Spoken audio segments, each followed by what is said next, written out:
সেই ঊনবিংশ সংহিতার একটি সংহিতা, সেটি হলো গৌতম সংহিতা। দ্বাদশ অধ্যায় অর্থাৎ 12তম অধ্যায়ের আপনারা এই মূল শ্লোক দেখে রাখুন। এই যে মূল শ্লোক, এর অনুবাদগুলো এখন দেখব আমরা। শূদ্র যদি বেদ শ্রবণ করে, তাহা হইলে রাজা সীসা এবং যৌ গলাইয়া তাহার কর্ণরন্ধ্রে গালিয়া ইহা বুঝাইয়া দিবেন।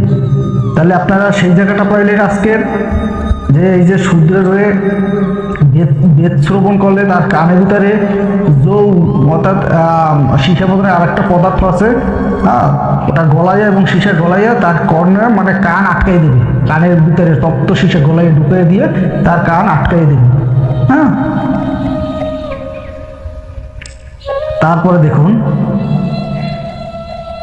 বেদ মন্ত্র উচ্চারণ করিলে তাহার জিহ্বা ছেদন করিবে এবং বেদ মন্ত্র ধারণ করিলে যে অঙ্গে ধারণ করিবে সেই অঙ্গে বেদ করিবেন। অর্থাৎ যদি শূদ্র জিহ্বা দ্বারা বেদ উচ্চারণ করে তাহলে জিহ্বা কেটে দেবে এবং যে অঙ্গ দ্বারা বেদ স্পর্শ করবে কেটে দেবে।